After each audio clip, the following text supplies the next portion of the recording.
Sa isang nakakagulat na pahayag, isang mataas na opisyal ng militarang nagbunyag na umano'y mga kabalbalang nagaganap sa loob ng Malacanang sa pamumuno ni Pangulong Kuting.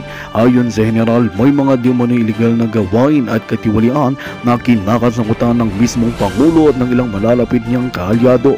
Ang mga pahayag na ito ay nagdulot ng matinding reaksyon mula sa iba't ibang sektor ng lipunan na ngayon ay nananawagan ng malalimang imbestigasyon. Sa kanyang pagsisiwalat, sinabi ng General na matagal niyang tinatago ang mga impormasyong ito, ngunit napilitan siyang ilantad ang katotohanan matapos umano niyang masaksihan ang patuloy na pang-aabuso sa kapangyarihan ng mga nasa Malacanang. Inilarawan niya ang ilang mga umano'y katiwalian, kabilang na mga malalaking kontratang pinapaboran para sa mga kaibigan ng administrasyon at ang umano'y paggamit ng pondo ng bayan para sa pansariling interes lamang. Dahil sa mga revelasyong ito, maraming mamamayan ang nananawagan ng agarang imbestigasyon mula sa kinauukulang ahensya ng gobyerno.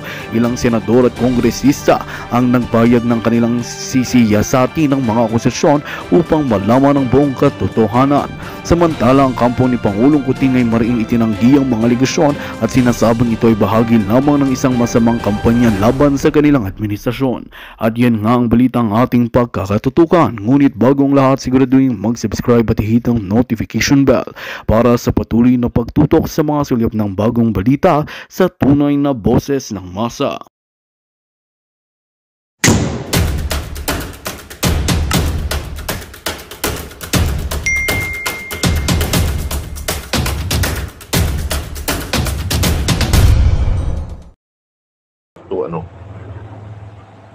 Siyempre, nag-develop tayo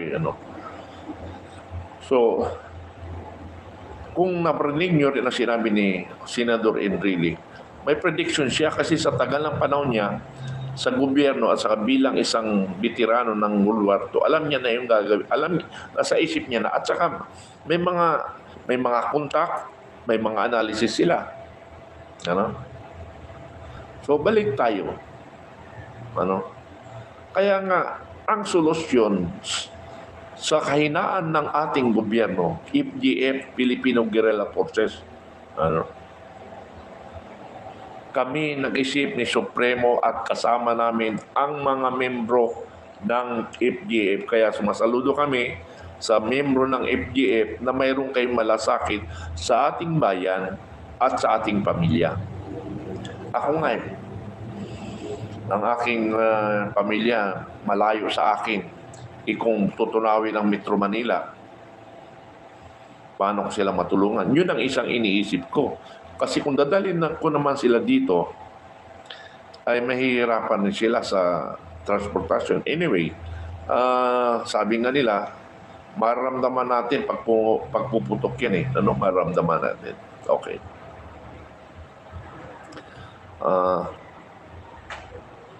Sana magiging positive tayo na mag-organize tayo. Pakinggan nyo yung video nito para dagdag sa pag-aalerto natin. Ayaw nga natin ng gera. Pero paano kung mangyari? Tayo lang yata ang bansa na walang pakialam. But anyway, ang armed forces, kumikilos na rin sila kung ano man mangyari. Kaya nga lang sabi ko 150,000 sila. Hindi nila kaya kasi mayroon ng 1 million Chinese army dito sa loob ng Pilipinas. Ang hindi lang namomonitor natin yung baril nila na saan. Siguro dadalhin pa lang yon. Sana nila idadak yung barko na yon. Dito sa alam nilang lugar na walang gaanong tao, doon sila papasok. Paano? May mga guerrilla tayo doon. Sila muna makipagbakbakan. Ang gagawin nila, mayroon silang importin. Doon pa lang sa barko, putukan na sila. Pero be sure na pag pinutukan ninyo, malalim yung paksol nyo kasi titirahin kayo ng kanilang pagputok ninyo, tago na kayo sa ilalim, talagang ilalim na ilalim. Kahit anong pasabog na hindi kayo tamaan. Ang purpose lang noon, delaying. Ibig sabihin, para lahat ng lakas ng gobyerno magkikilos, makapag-alert lahat buong Pilipinas, ano? Okay, pakinggan nyo muna ito, ano? Para makita nyo, ano?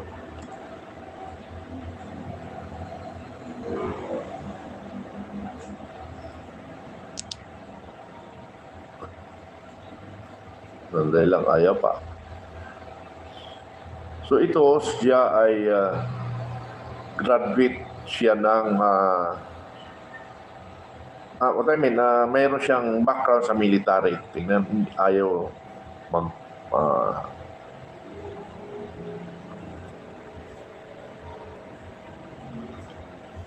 okay. Intelligence Network.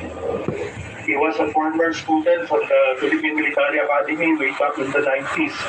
But he left the service early and migrated somewhere. Told me, that was 4 years before all this exam Kulabalong. He said that eventually there will be war in Asia and the Philippines will be included. And areas that will be affected will be Northern Luzon, Central Luzon, Metro Manila, Palawan, Cebu, and Southern Mindanao. I said I'm safe here in Iloilo. Kaya lang, pag may gera, siyempre, damay-damay na lahat. Walang kuryente, walang tubo, walang gasolina because our fuel here comes from Manila, no, Batangas. And pag may gera, siyempre, free for all yan. Looting, raid, lahat, no?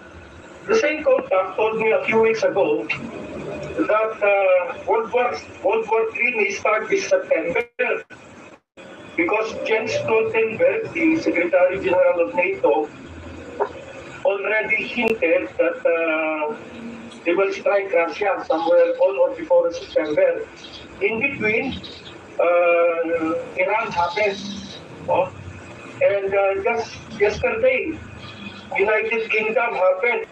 UK is in the verge of civil war. Just in time, UK said that they will start sending weapons to Israel. And this riot, massive riot in the United Kingdom happened. No? The world has gone dark because BBM already approved the acceptance of the Afghan refugee here in the Philippines. For sure, there are sleeper cells there. Kaya lang naman natin, pag hindi tayo sumunod sa gusto ng kano, those sleeper cells will be activated and will sabotage assassinations in the Philippines. No? You know, I'm not a religious person, but I like this biblical narrative. When God was about to destroy Sodom and Gomorrah, Abraham negotiated with God. What if there are 50 righteous people? God said, I will not destroy. Until they reach 10. No? So wala talaga. In this Maisog rally, I see more than 10 people. So it gives me hope that we will be spared. The world has gone dark. And in this world that has gone dark, I remember a Chinese saying, it is better to light a candle than curse the darkness. Kaya sa mga kaigsunan ko na isog, thank you for lighting a candle and let us continue to be the light of the world and the salt of the earth. Daghang salamat. Okay? So, yan. Mga analytical ng mga, may mga kaalaman sa nangyayari sa ating bansa. Okay. Sabi nga ni Indrili, either September or a month from now, magkakaroon tayo ng gera. So yun yung mga analysis nila. Kaya nga ang armed forces ngayon, what I mean, ang armed forces ng allied forces narito sa atin, more or less 40,000 sila narito. Ano? Para protektahan ang bansa natin. Kasi strategically ay maganda yung ating area, strategic for West and East portion. Ano? Kasi ang China at saka US ay sila yung nagbabanggaan kasi sila yung nagsasalubong ng mga superpower. So, nasa gitna tayo, nandito tayo sa gitna. China, US, nasa gitna tayo. So, tayo ang pinag-aagawan. Bakit tayo pinag-aagawan? Kasi tayo isla. Hindi tayo basta pasukot. Kasi isla nga tayo. Yung ibang mga bansa, interconnected lahat sila eh. Kaya madali silang lumusob by way of land warfare. Sa atin dito, gagamit pa sila ng air, water, bago sila makapasok. So kung gagamit sila ng air, water, mas mahirap yon. Kasi magdadak pa lang sila sa mga sa mga isla may nakaabang na. So ibig sabihin, disadvantage talaga sila. Tayo kasi, ang ating laban, ang capability natin, take note, ang capability natin being a retired military from pinaka lower rank ng gobyerno, CSDF, naging enlisted personnel, naging opisyal, ay alam natin ang kakayahan ng ating armed forces. Alam namin ni Supremo ang kakayahan natin. Pag nakita mo sa video, napakagaling natin. Yes, totoo yan, magaling tayo.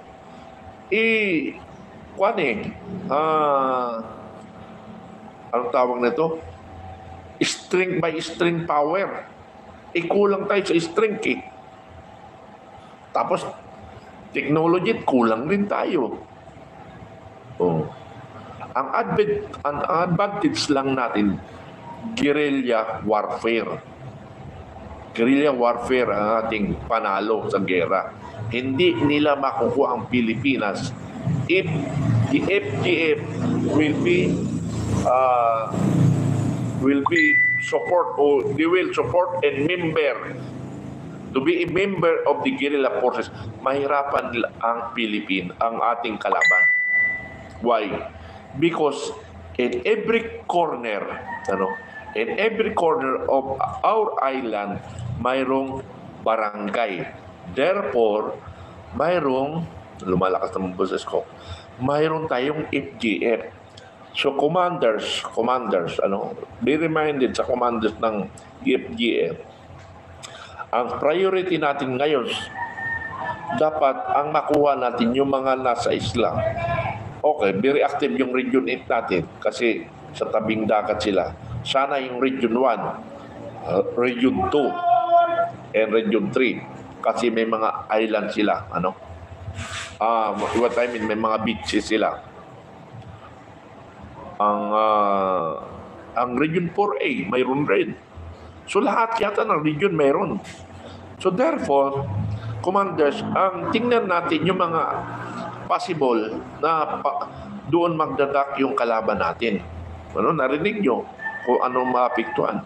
So pag pumutok ang gera, mawala lahat. Except yung buhay lang natin. Ang ingatan na lang natin. Walang makain. Siguro sa first 6 months may makain tayo. Paano kung tumagal? So, tandaan nyo, survival sa pagkain. Pag nasa bundok tayo, ang tandaan nyo, lahat ng kinakain ng ibon ay pwede nating kainin. Yun ang tingnan nyo. Ibon lagi tingnan nyo. Pag ang ibon may kinain siya, agawan nyo na ibon. Sigurado, buhay ka. Pero huwag kang titikim kung wala kang alam. Ang tester natin, ang ibon. Yung tubig, yung mga sanga-sanga, yung puno na may tubig. Kasi ang puno talaga may tubig yan Kaya nga may ilog tayo Kung mabundok tayo, maraming ilog. Yun lang yung pinakakan doon. So meaning, yung kahoy, yung sinlaki ng drum ang puno, gaano kadaming tubig kaya nasa loob nun? Siguro sabihin natin tatlong drum ng tubig nandoon sa puno na yon. So kung maraming ganon, maraming tubig rin. Sa mga damo, mayroon rin nakakapit, kaya pukunti. Okay. So narinig nyo yung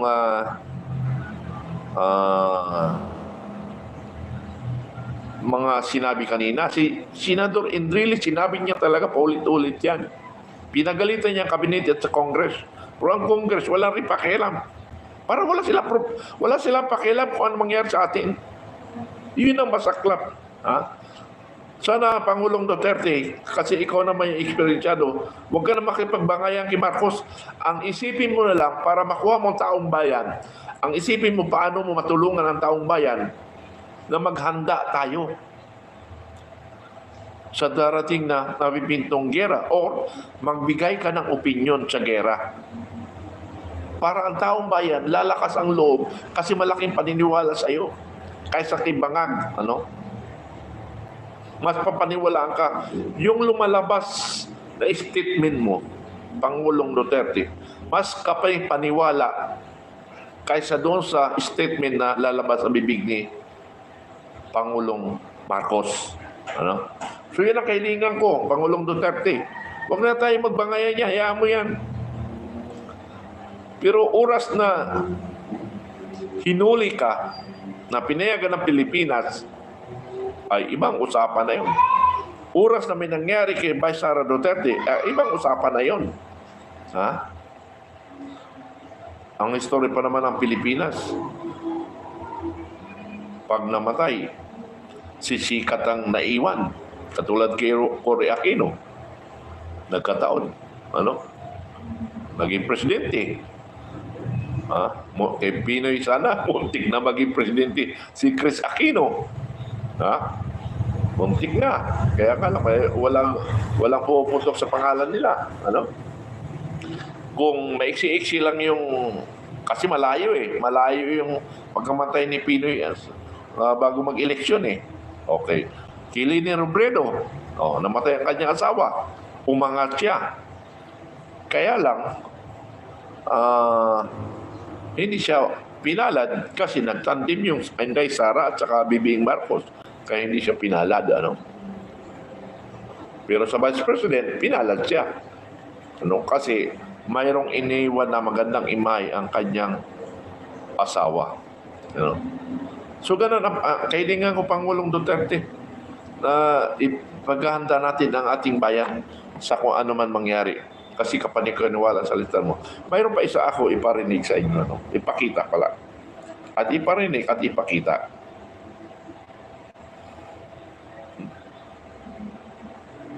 Wala. Okay.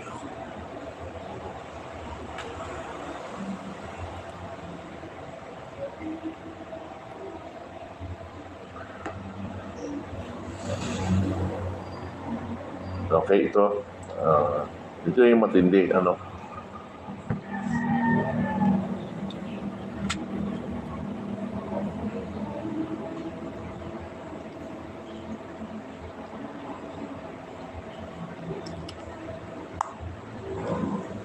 United States. If this is fired, you will have less than 30 minutes to prepare. Let me explain. This is the Zaire nuclear bomb, the most powerful weapon ever created by humanity. These bombs have a much more devastating impact than the ones used in Nagasaki. To put things into perspective, if Russia unleashed just one of these Zaire bombs on Japan, it would have only Japan, but also both North and South Korea. Shockingly, Russia only needs 3 of these giant bombs to make the United States uninhabitable, and just 2 to destroy the entirety of Europe. With Russia having an alarming 6,000 nuclear warheads on standby, they could practically destroy the entire world. But what should you actually do if one is heading your way in the event of a nuclear threat? The most important step is to seek immediate shelter, ideally in a reinforced structure or underground. Stay there until you receive official guidance, as going outside could expose you to deadly radiation. This is Russia's most powerful weapon that could destroy the entire United States. If this is fired, you will have less than 30 minutes to prepare. Let me explain. This is the Zaire nuclear bomb, the most powerful weapon ever created by humanity. These bombs have a much more devastating impact than the ones used in Nagasaki. To put things into perspective, if Russia unleashed just one of these Zaire bombs on Japan, it would obliterate not only Japan, but also both North and South Korea. Shockingly, Russia only needs 3 of these giant bombs to make the United States uninhabitable, and just 2 to destroy the entirety of Europe. With Russia having an alarming 6,000 nuclear warheads on standby, they could practically destroy the entire world. But what should you actually do if one is heading your way in the event of a nuclear threat? The most important step is to seek immediate shelter, ideally in a reinforced structure or underground. Stay there until you receive official guidance, as going outside could expose you to deadly radiation. This is Russia's most powerful weapon that could destroy the entire United States. If this is fired, you will have less than 30 minutes to prepare. Let me explain. This is the Zaire nuclear bomb, the most powerful weapon ever created by human. Okay, narinig nyo? So matindi yan, no? Pero hindi yan gagawin sa Pilipinas. Bakit hindi gagawin sa Pilipinas? Kasi hindi sila magsasayang ng pera para lang burahin ang Pilipinas. Kasi pag ginawa nila yan sa atin ng China o ng Russia, ibig sabihin, marami silang kalaban. So, bago magawin nila yung sa China, gagawin nila sa US nang mag-initiate para burahin sila sa Pilipinas at sa mundo. Ano? So, ganun lang, hindi yan mangyayari sa atin. Pero kung sakaling mangyari yan, ang solusyon natin, mayroon tayong sa lahat ng bahay, may kuweba. Ano? May kuweba. Okay, sa sunod, ipapakita ko yung kuweba ko sa loob ng bahay. Na talagang patong-patong yung taguan namin. Mawala yung ibang floor, pero mayroon pa kaming next floor na kuweba. At saka mayroon kayo. Papakita ko, gagawa ko ng video na naka-alert kami. Naka-alert kami. Ang problema nga lang, pag nagkaroon talaga ng medyo kahit papaano nagparamdam, kukunin ko na lahat sila at dadalhin ko na ang aking pamilya. Kasi mahirap protektahan kung magkalayo kami. Kasi ang may sitting namin, paano sila protektahan. At alam namin, kasi militar nga kami, alam namin ang gagawin. So much for that, okay na yun sa akin. At least na-impormahan kayo. Sakali lang yun. Kung walang paghahanda, ay delikado tayo. Okay, Miss Beautiful. Uyaw, sir. Okay, good morning. Nasa Japan ka, no? Okay. Mango, kayo po wala na muna masyado kayong nahikayat sa barangay dahil sa mga empty threats at partisan views ninyo kahit pilit na sinasabi ninyong neutral kayo. Alam mo, Mango, politika ka na naman. Politika ka na naman. Hindi kita sasagutin. Walang kwenta ang opinion mo. Wala kami nahikayat? Sa palagay mo kaya wala nahikayat? Baka ikaw lang. Hindi mo pa magkagera. Paro ka. Ikaw, aywan ko sa DDS na ito. Parang nababaliw na sila. Nababaliw na kayo. Kumilos kayo para hindi kayo mabaliw. Mango. Roy Abiret, sir, ngayon po sana titim sa gumamit na ng nuke sa Russia against Ukraine. Sing lakas ng ginamit sa Japan. Hindi nila gagawin yun. Alam mo bakit? Pag ginawa lang sa Ukraine, una na silang tutunawin ng US. Di US na lang titirahin ng Russia. Diba? Kasi, alam mo, Ukraine, ginamitan na lang ganon. Pati sila damay. Magkatabi lang sila . Pangalawa, hindi nila gagawin yun sa malilit na bansa.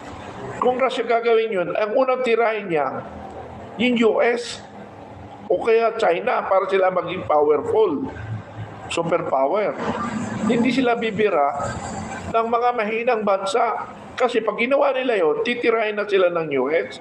Kasi baka gawin sa kanila, di unahan na nila. So never gawin sa atin yun. Never. Missile lang sila. So, Alisin natin sa isip natin yon.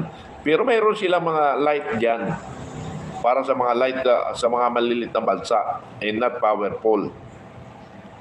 Okay. Ferdinand Cacho, Bulilikong, ito, troll na naman to eh. Roy Abit, sir, wag na ninyong entertain yung mga topic about politics. Okay, good. Salamat, Roy Abert, wag na tayo topic sa in introduction kasi kaya mali rin ako. So never tayo mag-topic. So start ngayon, ayaw ko na mag-topic sa politics kasi wala na nangyayari. Dito na lang tayo sa mga namumonitor natin sa ating bansa. Okay, salamat Roy Aberet. Magsubaybay kayo para mag-update tayo kung ano nangyayari sa ating bansa. Maraming salamat at good morning. Uy, may pahabol. Juanito Domingo, sir, salamat sa mga tips ninyo. Okay, salamat. Anyway, yan na lang natin, i-discuss natin lagi. Abaya mo yung mga troll, yung mga mahilig sa politika na wala naman, lalong naghirap ang bansa dahil sa politics na yan. Politics is nagpapahirap sa bansa. Sa totoo lang. Imbis na yung political leader natin ang pag-uusapan, paano umangat ang bansa, paano tayo maghanda sa gera, ang pinag-uusapan nila, power. Sila lang naman ang power eh. Tayo, pababayaan pa rin tayo. Okay. Sino presidente na hindi ungas? Magandang balita ang hatid namin sa inyo ngayong araw. Sa pagtatapos ng aming balitaan, nagbigay kami ng mga mahalagang impormasyon. Maraming salamat sa pagtutok at pagsuporta sa aming programa. Huwag kalimutang manatili sa mga susunod na araw para sa mga bagong balita at mga kwento na dapat nating abangan. Mula sa Boses ng Masa, magandang araw Pilipinas!